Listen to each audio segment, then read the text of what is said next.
Summer routines live or die by how easy they are. And honestly, if something takes too much effort, I'm out. That's why Groons is my go-to. It's my one daily pack of gummies covering my greens, vitamins, and minerals. Plus, it has 6 grams of prebiotic fiber, which is more than 2 cups of broccoli. No mixing powders, no giant pills, no hassle. I just rip open the pack and I'm done. They taste good and they make it easy to stay on top of my health, even when life gets busy. Save up to 52% with the code PODCAST at Groons.co. That's code PODCAST at GRUNS.co.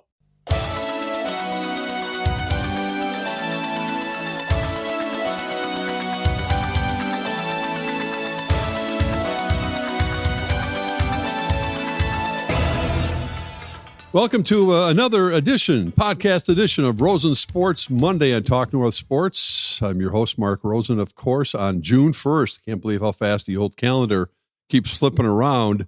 First of all, I want to thank our sponsors, Alexis of Wayzata, Alexis of Maplewood, Charlie Swanson, our great sponsor, for all his help during all this time.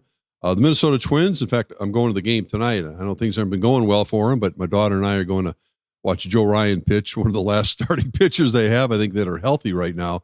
I go watch him face the White Sox. And Lucy Nicotine Pouches. Well, you will hear from our sponsors a little bit later. But I'm very excited to talk with our special guest today, Todd Smith. Here's the book, Relegated. Here, it just came out in print this weekend, I believe. We're going to talk about it. One American's Pints and Pies Journey from the Top. And Todd, before we delve into all the nitty-gritty of this book, first of all, you're wearing your Minnesota Kicks hat. When I was doing some research, not so much just on the book and listening to your previous podcasts you have done, reading the fact that you said, well, my dad was the athletic trainer for the Minnesota Kicks. I went, wait a minute, pump the brakes. Are we thinking about the same person? Gary Smith, who I've known for 50 years, University of Minnesota, Miracle on Ice. I spent weeks with him in Lake Placid. He's crazy, and that's your dad.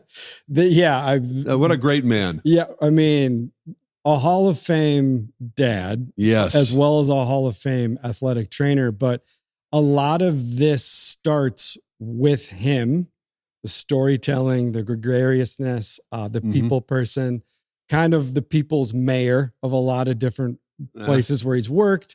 But I grew up, my first job was as a locker room boy for the Minnesota Strikers. Oh, no! And it was kidding. The first time that I got paid for an official job. When I was a little young for the Kicks. I would go to the games, but I was born in 72. Sure. But I grew up in locker rooms with my dad, whether it was at Mariucci or indoor soccer or on the road with the Strikers, and then the Philadelphia Flyers and the Minnesota Moose. And so a lot of my my background in writing, like the genesis of it, is hearing the stories in the locker rooms. Yeah.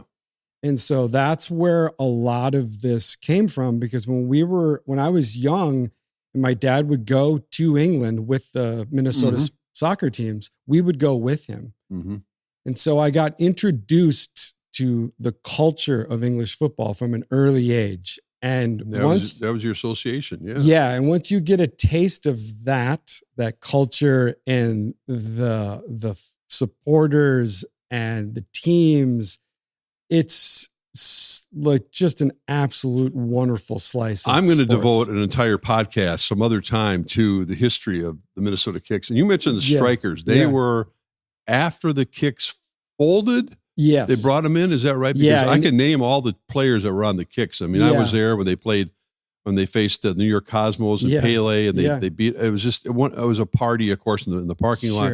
And the Strikers was indoor soccer. That was it. So Tino Lettieri was still playing. Yeah, and it was like the equivalent would be like center. Yeah. Well, the equivalent would be like Mad Max Thunderdome. It was, 2 teams entered, 1 team left. Gladiators. And the thin old AstroTurf, just brutal. It was. But a lot of those players were from Europe. And so I got a real good lesson in English football from an early age, because you'd hear about these towns, Grimsby and Stockport and Nottingham, Sheffield, Manchester, Liverpool, to a young soccer player like myself. it was the greatest education that I could ever have. Okay, let's start with, again, the release of the book. If I can hold it up, Relegated. Mm-hmm. You just had the release this past weekend, Yeah, correct? yeah. It was great. Was it like giving, when you had your first kid or whatever? I mean, it's like when I wrote my only book, basically, when I first got the copy, opened it up, I was like, it was like Christmas morning. Yeah. Did you feel the same way as you? Yeah, very much so. It takes a long time to get to this point. When you finally get it, you just want to hug it. Yeah, for sure. I think the thing with book writing that's different than writing for a newspaper or a magazine is it's a marathon. It's not a sprint. And so the marathon of book writing, you end up living with the book inside you and the voices and the scenes. And I lived with the story of Relegated for about 2 years. That was the writing, the editing, the whole thing. And mostly it was written metaphorically and literally in the dark. I was doing it really, really early or really, really late at night. And then I had 3 months of research. I was in the UK for 3 months. So I had all of these amazing stories.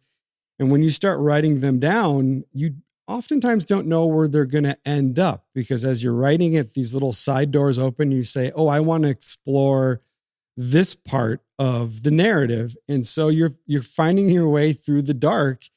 And then before you know it, the whole experience is now printed. Right. It's got a cover. It's released into the world, and it feels like you're sending off a child to college or something. And now it's no longer yours. Right. Now before we get in the nuts and bolts of the book itself and the content, especially with World Cup about to begin here in the States in particular, in order for you to write another book, which I know you want to do, you need to sell this one. Yeah. So let's just give the folks a chance before we get into everything about it. If you're a football/soccer fan, this is a must read. Where can people find it? How can they order it? Tell us right now. Get it out there. Yeah, it's Relegated is available in America and in the UK. That's important. Yeah, and you can buy it at Amazon, Target, Barnes and Noble, all of your local bookstores. They all have it. And now that it's out into the world, I'm getting all this feedback it's a global feedback because wonderful. The story represents not only like my experience with English football, but it's a bigger picture. It's about community. It's about hope. It's about perseverance.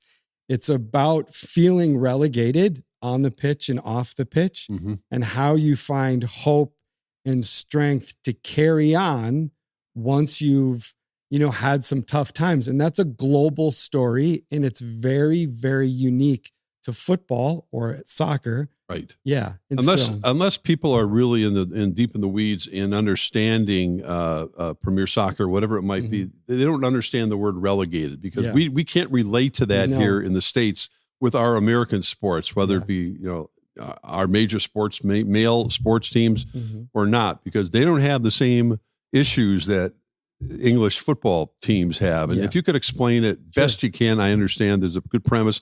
And I think it's very relatable to understand potentially even what's happening with the Twins right now. Yeah, for sure. Major League Baseball. Yeah, when the English Football League was formed, like 1840-ish, they grew really quickly. And so they had teams in huge towns and market towns and small towns in the north, the south. And they devised a system called relegation and promotion. And so they built all of their levels. So all of the leagues are stacked on top of each other like a ladder. And every season, if you finish in the bottom 2 or 3 of your league, you get relegated to the league below you. Now, the reverse happens, where if you finish 1, 2, or 3 in your league, you get promoted to the league above you. And so what that means is that every single season in English football, you have battles to go up and you have battles to stay up, because there are real life consequences and glory to getting promoted and to getting relegated.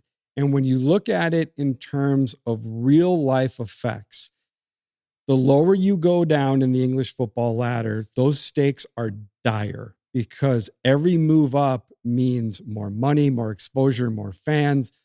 Relegation affects the economy. It affects employment. It affects all the bars, the restaurants. It affects the quality of life. It affects the birth rates. It affects the crime rates in all of these towns that have football teams in the relegation promotion system. Now, you just brought up the Twins. So now in reality, West Ham United in the English Premier League, they are in the bedrock of the English Football League. They are a generational organization, East End London, hardcore, Cockney, blue collar, very blue collar.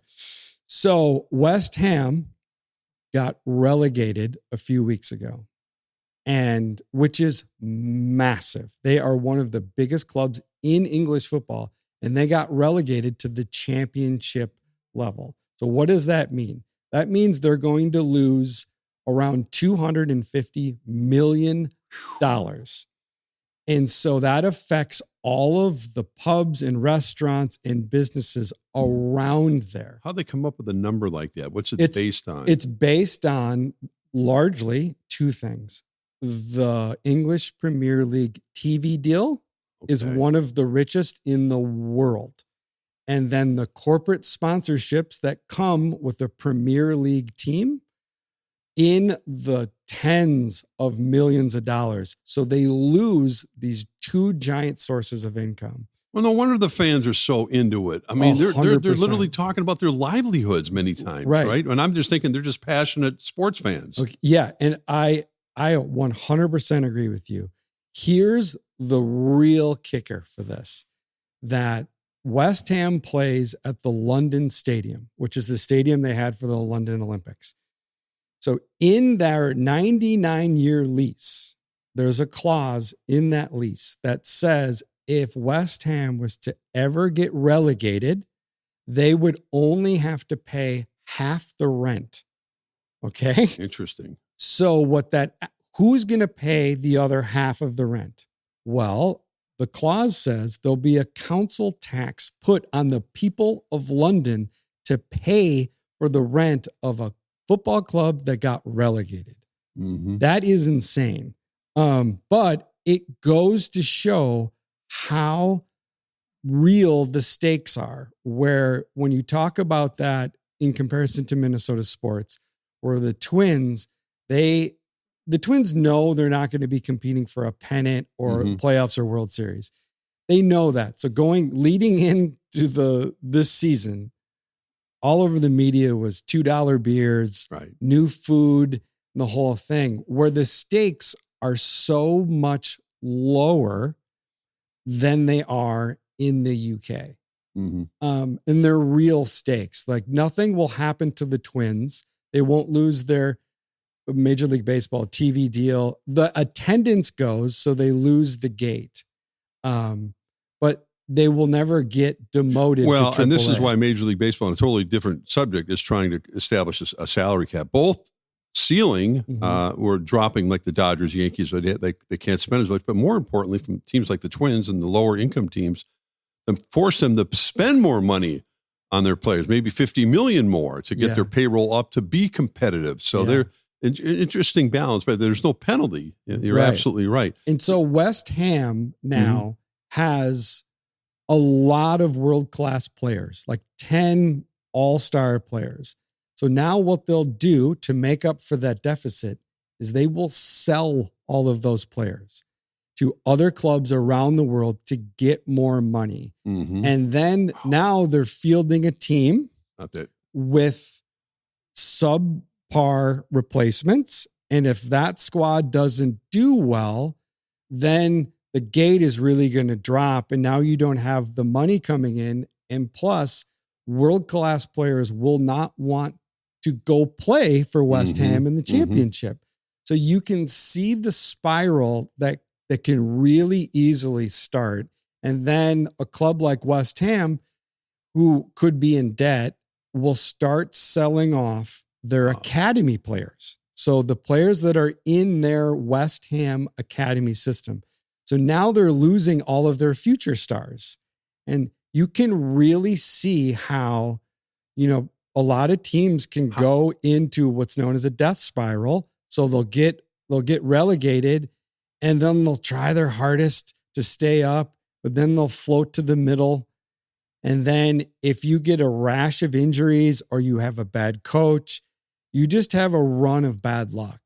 Now you're in the relegation zone and you're fighting for your life. You're fighting for survival, not for just the team, but the town.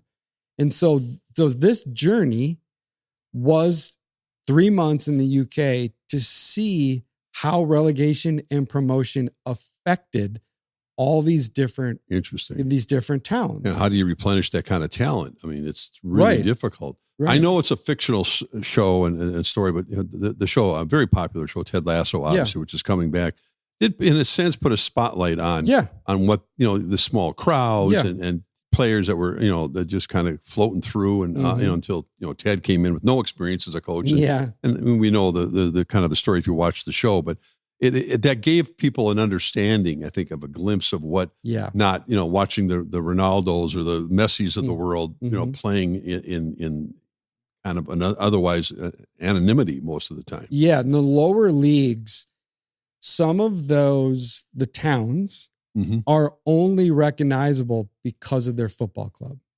So when I was traveling for 3 months, you'd come across a town like Doncaster or Nottingham, and I would only know them because they had a football club.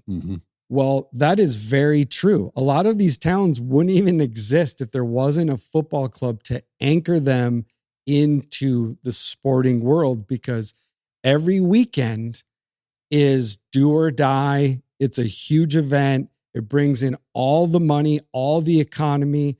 Their basic calendar from Monday is leading to Saturday at 3 p.m. because that is the start time for all of the lower leagues in England. So it has the reverence of a religious day, of Sunday Mass. This is very, very true in all these little towns. And you have these players and these towns that are so anonymous. But when you go there, my Lord, you can feel the love, you can feel the tension, you can feel the passion. It is not a midweek game between the Timberwolves and Atlanta. This is like, it's everything you would want it to be. The last few years, I've had the chance when the Vikings played in Tottenham Hotspur, beautiful stadium there, to go and witness their football game. A couple of them against, I think, the Saints and Pittsburgh. I can't remember. It doesn't matter who they played. But the thing that struck me was walking through the neighborhood, because you had to get a ride as far as you could, and then you had to walk a distance through the neighborhood to the stadium. And what you're saying right now really resonates, because that's probably a really good example. Beautiful stadium, beautiful new facility. But that team would be in that same situation, correct? I mean, and there's a lot of followers here in the States because of their recognition now with the NFL. That people know about that team. And Spurs were in the relegation zone. It literally came down to one day, 2 separate matches, and if West Ham won 3-0, and they beat Leeds, and Tottenham, Tottenham survived by a fraction on the last day in the last minutes of the season. If Tottenham goes down, it would probably be arguably one of the biggest moments in the UK sports history. The fact that West Ham went down isn't making as much buzz is because West Ham is very blue collar. It's very working class, where Spurs has a huge global following. They have $1 billion stadium. They have a cheesemonger on staff. They have a sommelier on staff. They have all the things. Well, I think that whole neighborhood, as I mentioned, the walk to the stadium and all the businesses, not just the pubs, but there's so much that's involved. Thinking they would all be affected if they got relegated. Yeah. And so for 3 months, that's what I did. I would go, I'd land in a town about midweek, right? Like Tuesday or Wednesday. And I would be boots on the ground reporting. I would just follow my reporter nose, if you will. Mm-hmm. And I would go into the shops and I would just start talking to people everywhere I went. And I started to build connections. And then Saturday before the match, I would always meet the supporter group of that team at some pub, let's call it the Ye Old Vic, selling cast I've ale. been there. Yeah, in Stockport County. And you would go in there and it would be the pubbiest pub you would ever imagine. It would be almost out. It'd be such an English pub. You would think it was fiction. And you would go in there and I would introduce myself as Todd the American, right? Todd from America. That was it. Todd from America, because it immediately like gave them a sense of that I did it, the moniker as kind of a joke, and it let people know maybe that I was just an idiot, right? And I would say, I'm Todd from America. I'm in Stockport because I'm writing a book about relegation and promotion, because in America, we don't have that. And I would have to explain the American sports system to them and the draft lottery and all the things. And then there'd be pints shared and pies shared. And then 2:00, we'd make our way to the football ground, just like what you're talking about.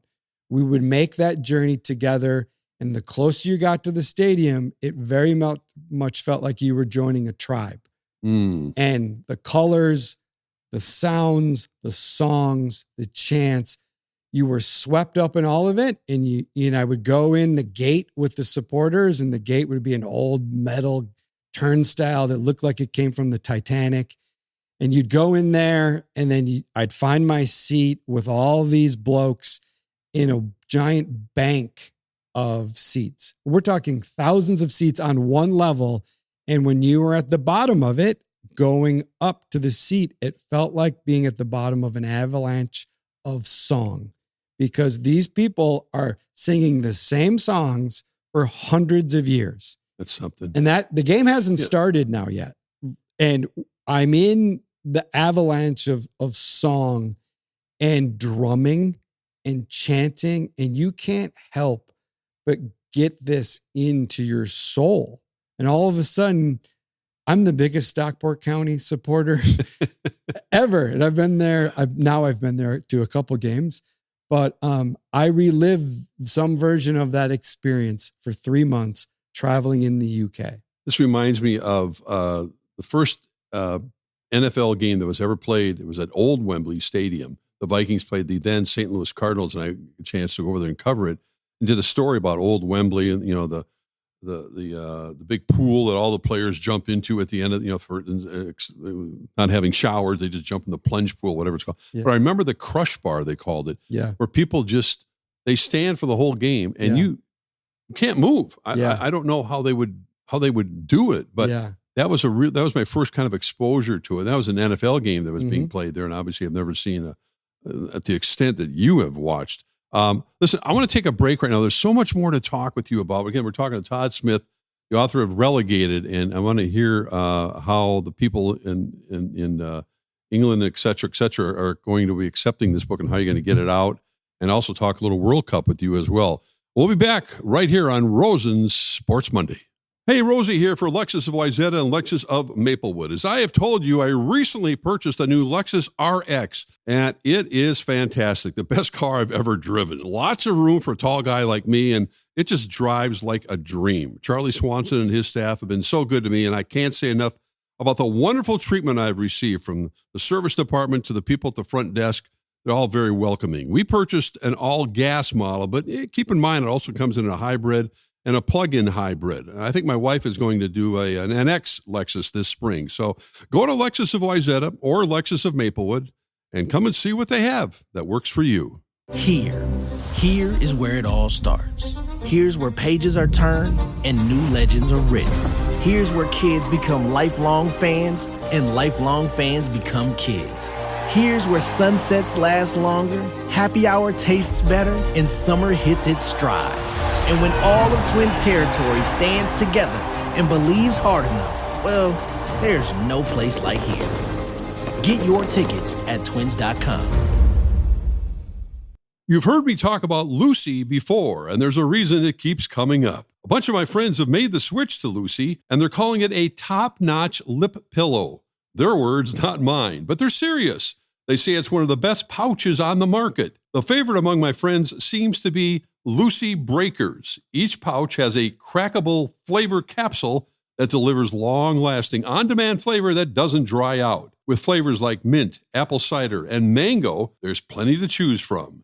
So whether you're already a pouch person or just curious about why everyone keeps talking about Lucy, give it a try. Not sure where to start? Grab the variety pack. It comes with 6 flavors so you can find the one that fits you best. Lucy is a top-tier premier nicotine pouch, and according to my buddies, it's not even close. Get 20% off your first order when you buy online at lucy.co/Rosen with promo code Rosen. That's lucy.co Rosen, promo code Rosen. And if you don't want to wait, use the store locator to find where you can pick up Lucy near you. And here comes the fine print. Lucy products are only for adults of legal age, and every customer is age verified. Warning, this product contains nicotine. Nicotine is an addictive chemical. Hey, welcome back. Thanks to our sponsors again. Mark Rosen, along with Todd Smith, the author of Relegated, One American's Pints and Pies Journey from the Top. So you mentioned this book, which was just released over the weekend, has found its way to the pubs and over. Yeah. We hope that. Yeah. How are you going to monitor that? Is your publisher getting that done? And people are able to order it online there as well. You're not going to go over there and do book signings, I assume. But no, it's fascinating because I traveled for 3 months, like I said, every 3 or 4 days. But what's different is the size of Minnesota is like the size of the UK. And I was traveling on train. I never drove. I would take buses or trains or boats or little puddle jumper airplanes. But I covered more of the UK as a dim-witted American than most of the people that I was encountering. And everyone thought I was mental because I was traveling by train and it would take me, say, 3 hours. To them, that felt like forever. But for an American, it was the greatest, easiest travel that I've ever done. And so they had questions for me.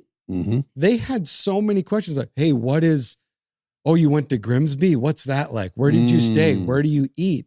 Because I was covering so much ground that they simply had never gone to most of these places. So the reaction was very welcoming. And the other side of it was I was going to so many places that Americans typically don't go to.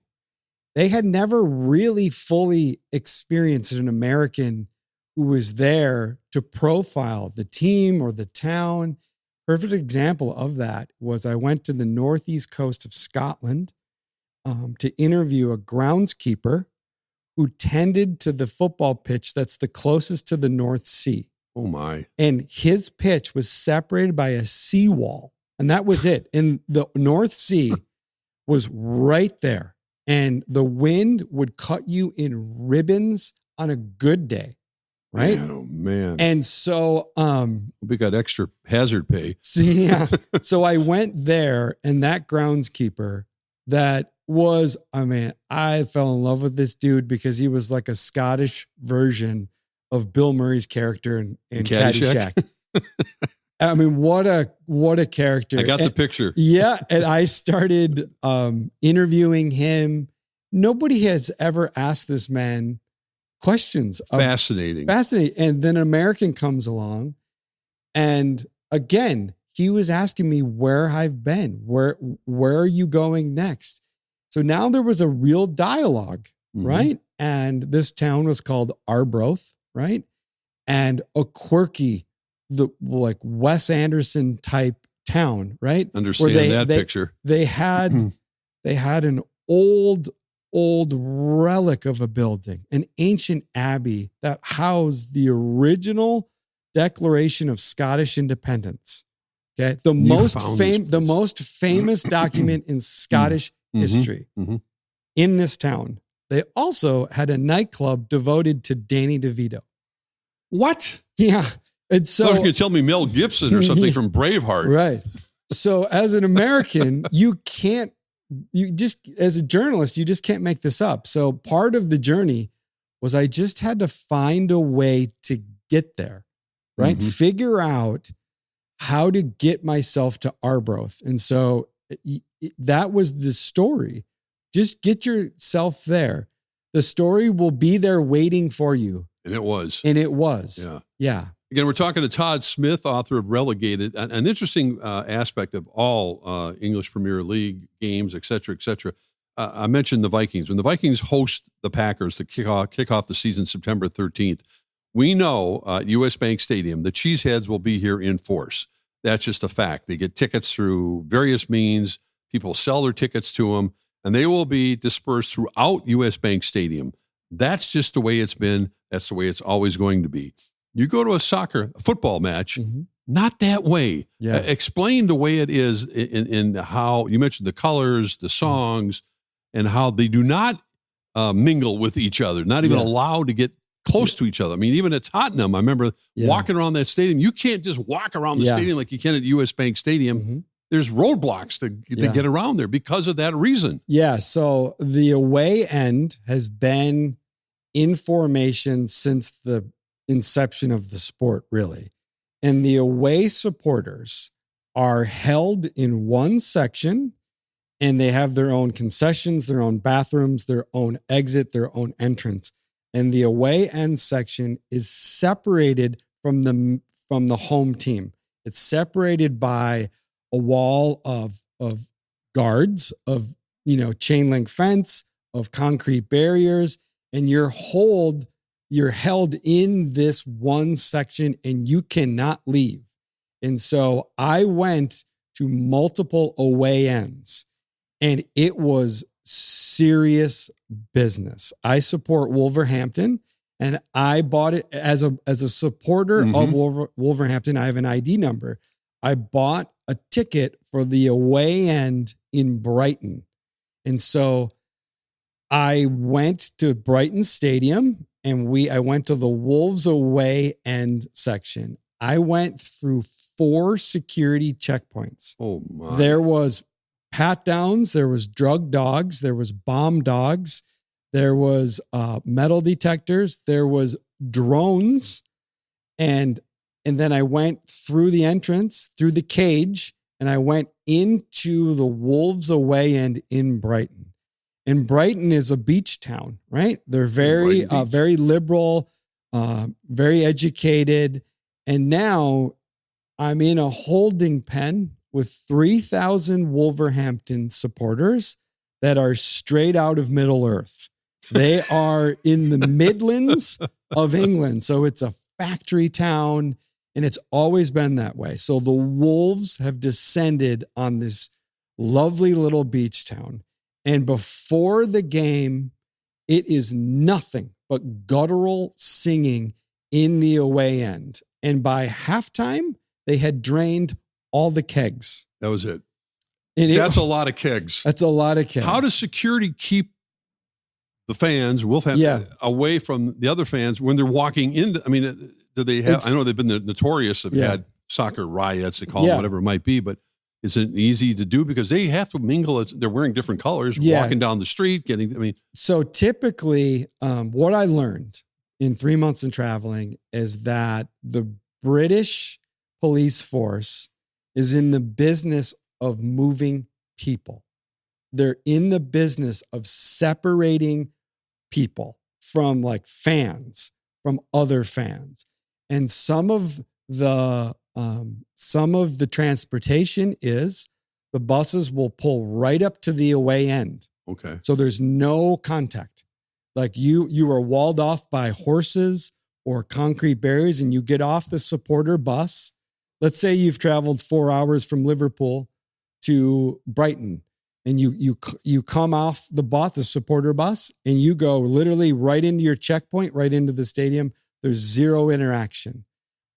Sometimes they separate you on the train platform, right? I went to a match in Birmingham, and if you were getting on the train, there was security everywhere. Mm-hmm. If you were getting on the train, you were clocked immediately. And then you got off on your platform at the stadium. There were signs that said home fans, away fans, and they were separating you right there on the train platform. And so in the physical stadium at Brighton with Wolves, there was a concrete barrier between us and the Brighton fans. And the concrete barrier was manned by about 50 security guards in high-vis jackets. You can see this when you watch the Premier League game or any English football game. You'll just look for the lines of fluorescent. Those are the away-end markers. And so I was in the away end with the Wolves fans, and they start chanting, "Is this a library? Is this a library?" Because Brighton is so quiet, right? And then the Wolves supporters start singing these battle hymns that they've been singing for 100 years.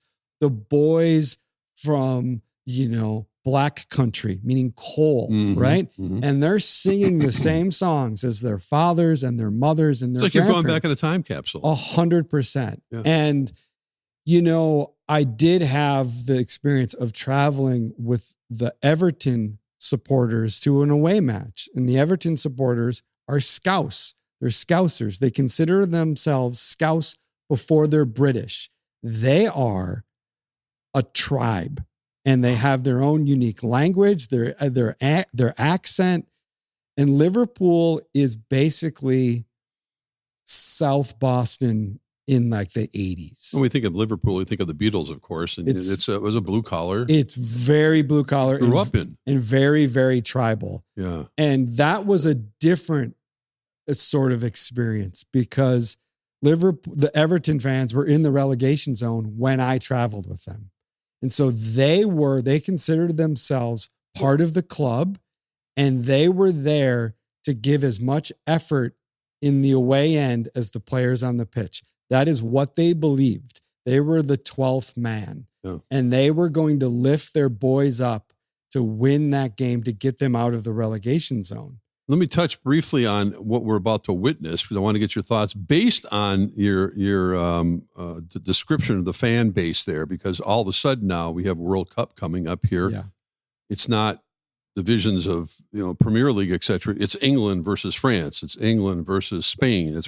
So all those fans kind of unite at that point and put their differences aside when England is playing, as I say, Spain in a big World Cup match here, someplace in New York or LA. Yeah. That the fans certainly who come here are going to be rooting vociferously for their team, for their country. 100%. And let's just say the top 15 teams in the world, right? You're looking at Spain and France and Germany and England. Each one of those teams is the equivalent of the dream team for basketball, right? And so their starting lineup is all superstars, and their bench is all superstars. And so that is a great unifier for those countries. And, the Olympics gets a lot of attention, rightful so. But soccer is the world's most popular sport in every country in the world, pretty much. And so now you have the World Cup, and it becomes entire nations rooting for one team in one sport. That's how it separates from the Olympics, because, France as a country is not rallying around the bobsled team or whatever. But since soccer is their sport as a country, it becomes the nation's pastime. And now you're going to have all of these countries that have history of war or religion or borders cultures and you have all of these rivalries that go back hundreds of years. That's why the World Cup is the single most popular and most viewed sporting event in the world every year. And so, well, the fact that we have it in the States this year, for the most part, is really going to be something. And again, talking to Todd Smith, you are in a unique position, having watched so much. And I think having grown up, as I mentioned, with your dad, Gary Smith, with the Minnesota edition of pro soccer, at least at that time, and so many kids that are now playing the sport have been playing for quite a while, and the developmental programs that have been there. We're not talking about just a few years now. I think that people still question, why isn't the U.S. better? Why can't they compete at the international level? For them, they can, but they're not one of the favorites. They have to get out of their division, et cetera, et cetera. Do you have a theory about that? Yeah, I mean, I witnessed it. I was a part of it in multiple ways. My son Murphy was in the Minneapolis United system, soccer system, and it was great. But the American soccer system, like all sports in America, is you have to pay to play. And they put youth sports is a $1 billion industry. Mm-hmm. And there's barriers on so many families to play in youth sports.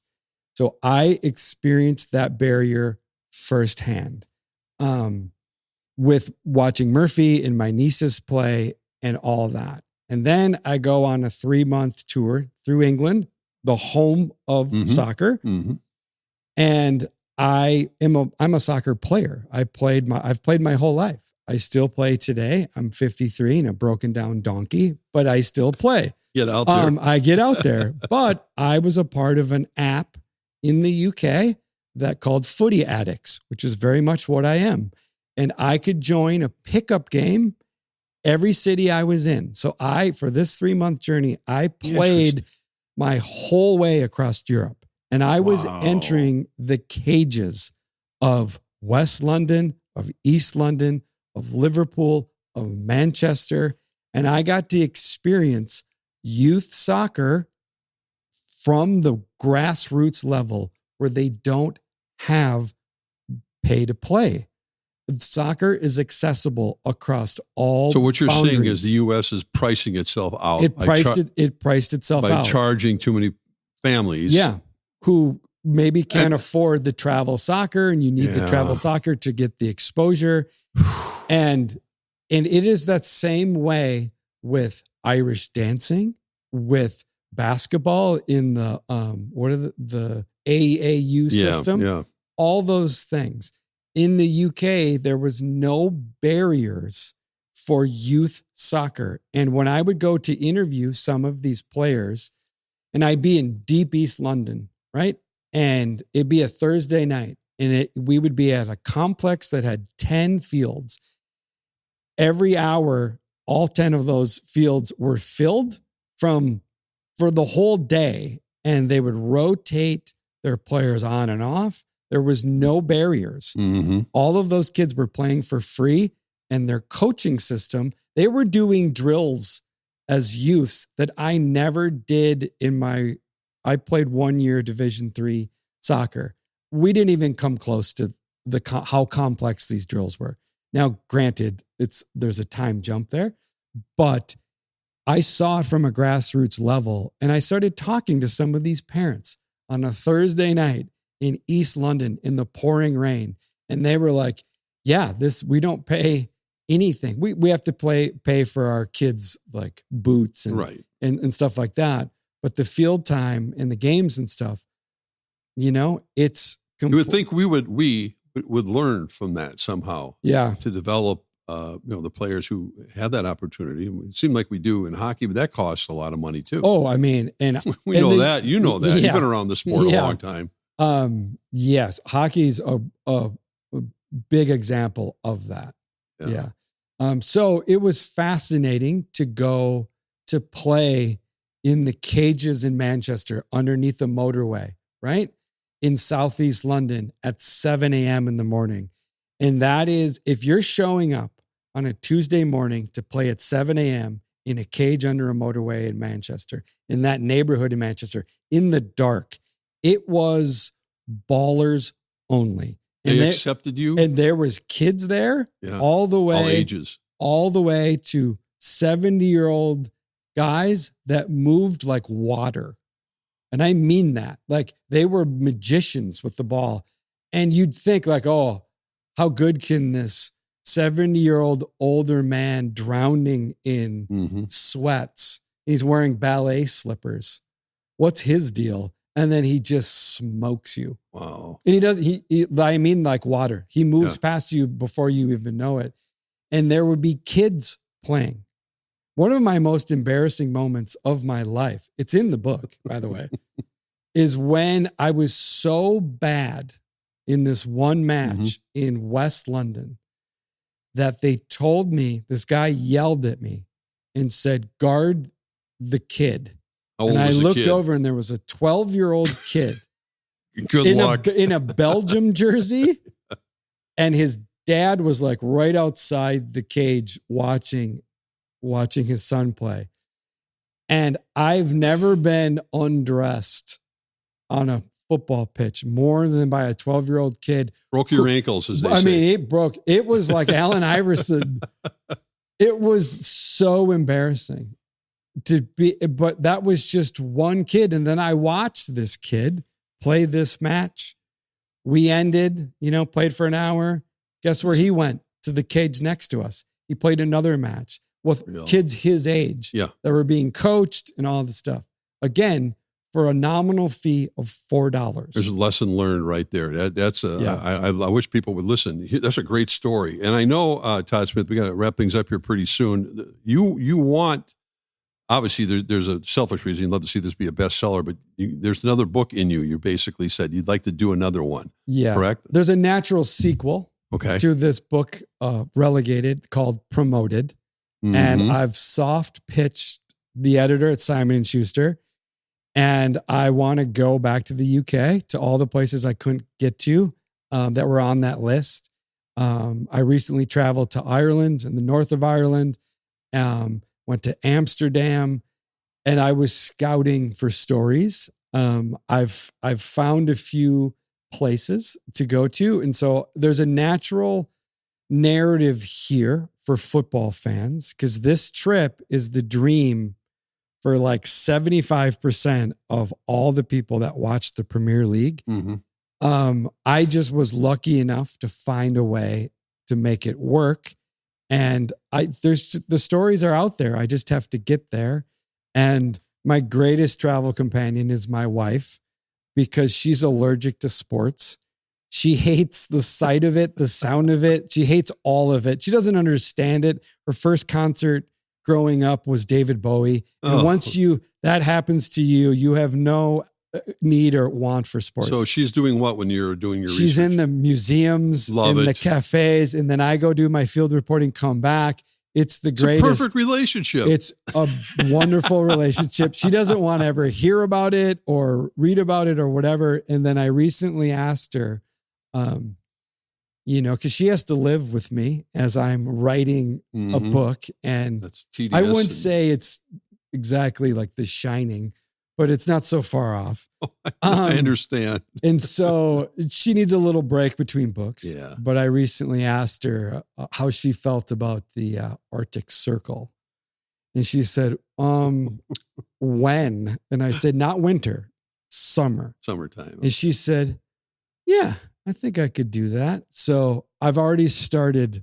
The wheels are in motion for a sequel. Well, Todd, this has been fun. Again, we started this discussion when I was doing a little research on you, and all of a sudden I discovered your father, Gary Smith, who I've known for years and was an athletic trainer, as you mentioned, not just Minnesota Kicks, but going back to the Miracle on Ice. You look at that famous shot of the late great Herb Brooks on the bench after they scored the winning goal, and there's Gary, with his hands raised, going crazy on the bench and pumping the fist, pumping his fists. Yeah, I mean, we've had some great laughs, great times, and I'm so honored to talk to you today and love the family. And now I understand even more where your passion for all this comes from. And how can people get their hands on this book? Because I think the timing, again, is phenomenal with World Cup coming here, and to really understand the A to Z about what goes on in English Premier and then some. That's why it's called Relegated. How can they get their hands on this book? Yeah, you can buy it anywhere in America and Canada and the UK. Mm-hmm. It's available Barnes & Noble, your local bookstore, Amazon. It's global.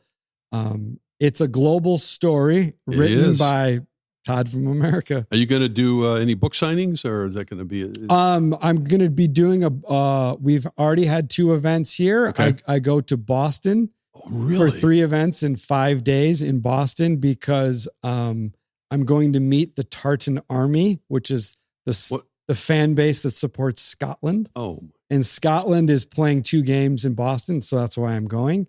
And then I'll be back for a nice big event at Acorn Bookstore in June for a signing, and that will be like World Cup time. Yeah. So that will be really, really great. Well, we wish you the best. This is fascinating discussion, and there's so much more. And I hope you get your hands on. I can't wait to dig into this book, especially to the bottom of English football, as they say, especially with World Cup coming up. So, Todd, thanks much. We'll do this again when the next one comes out for sure. Yeah. Thank you so much for having me. Absolutely. Thanks for listening to Rosen Sports Monday. Appreciate it.